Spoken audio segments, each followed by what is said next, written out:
قال نبی صلی اللہ علیہ وسلم من ستر مسلمن سترہ اللہ یوم القیامہ۔ رسول پاک صلی اللہ علیہ وسلم نے ارشاد فرمایا کہ جو دنیا میں کسی مسلمان کے عیبوں پر پردہ ڈالے گا، جو دنیا میں کسی مسلمان کی پردہ پوشی کرے گا، یعنی اس کے عیبوں کو جانتا ہے، اس کی کمیوں کو جانتا ہے، اس کی برائیوں کو جانتا ہے، اس کی خطاؤں کو جانتا ہے، لیکن دنیا کے لوگوں کے سامنے ان کو ظاہر نہ کرے تاکہ وہ عیب جب ظاہر ہوں تو اس کی رسوائی کا، اس کی ذلت کا سبب بن جائے، بلکہ وہ ان کو چھپا لے۔ من ستر مسلمن، جس نے کسی مسلمان کے عیبوں کی پردہ پوشی کی، عیبوں کو جانتے ہوئے ان کو چھپا لیا۔ اللہ کے محبوب صلی اللہ علیہ وسلم نے فرمایا سترہ اللہ یوم القیامہ، اللہ اس چھپانے والے بندے کے تمام عیبوں کو قیامت کے دن چھپا لے گا۔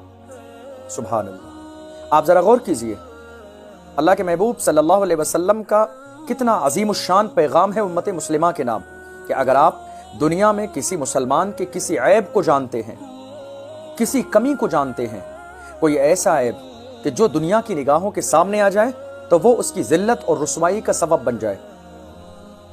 آج تو عالم یہ ہے کہ ہم میں سے ہر شخص یہ کوشش کرتا ہے کہ ہمیں دوسرے کے عیبوں کا علم ہو جائے۔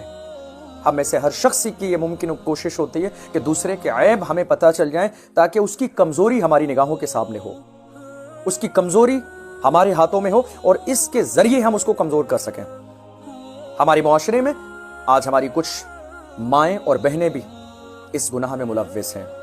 ان کی بھی یہ کوشش ہوتی ہے کہ دوسرے کے گھر میں ہونے والی باتوں کا علم ہمیں ضرور ہو تاکہ ہم وہ لوگوں تک پہنچائیں۔ کوشش کریں کہ اس برائی سے بچیں، اس گناہ سے بچیں۔ اگر آپ کسی مسلمان بھائی کے، کسی مسلمان بہن کے کسی بھی عیب کو جانتے ہیں تو اس کو چھپانے کی کوشش کریں۔ اصلاح کرنے کا مقصد یہ نہیں ہے کہ آپ مجمع عام میں اس انسان کی اس غلطی کی اصلاح کریں، یہ اصلاح نہیں ہے۔ آپ اگر کسی کے عیب کو جانتے ہیں، کسی کی غلطی کو جانتے ہیں، کسی کے گناہ کو جانتے ہیں تو اس کی اصلاح کا انداز یہ ہے کہ تنہائی میں اس شخص کو سمجھانے کی کوشش کریں، اس لیے کہ اللہ کے محبوب صلی اللہ علیہ وسلم نے فرمایا جس نے کسی کو لوگوں کے سامنے سمجھایا، اصلاح کرنے کی کوشش کی، اس نے اسے اور زیادہ بگاڑ دیا، اس نے اسے اور زیادہ باغی بنا دیا۔